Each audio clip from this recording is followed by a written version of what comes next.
All right, the next topic in this video series is about the rules that we use at the PFFL. These include things like league size and structure, roster and scoring rules, draft rules, free agency and trade rules, etc. Now, if you want a full list of all of the rules at the PFFL that we use, go to the-pffl.com and check out the rules section of our site.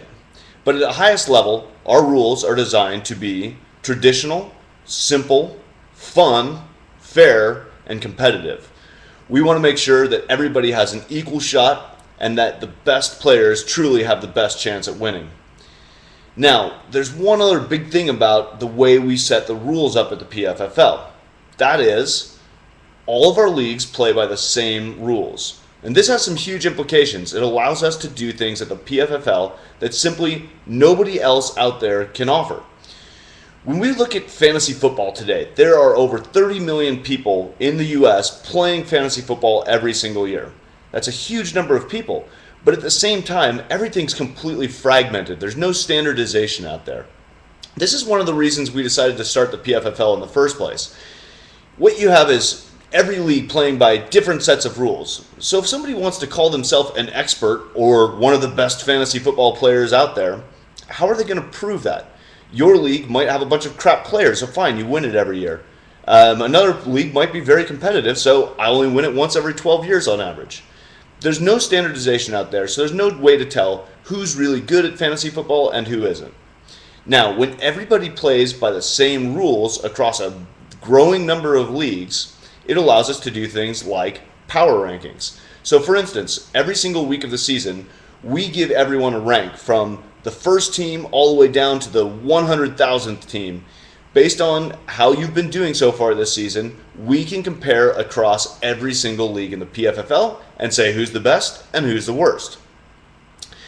There's a lot more implications to this as well. So for instance, our PFFL draft. Since everybody's playing by the same rules, we can also establish what the prices are for every single player. So if Arian Foster's going for $75 across an average of 12 different drafts, that gives you a pretty good indication that you should pay $75 for Arian Foster or you're not going to get him on your roster. Same thing with free agency. So every week there's going to be a new pool of free agents. You might be wondering, well, how much should I bid on this player? Or how much should I bid on that player?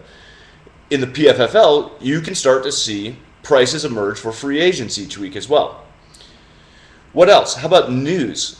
How many of you out there are absolutely sick of reading news items where they say something like, Jericho Cotchery looks like a good pickup in PPR leagues? Well, I don't play in a PPR league. Or you might want to pick this guy up if you're in a league that awards points for punters. Who cares?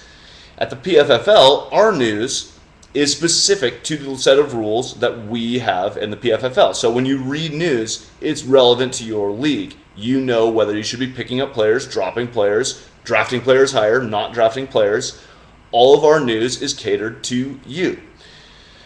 So those are just some of the big differences with the rules in the PFFL. There's a lot more to it, but that's it for now.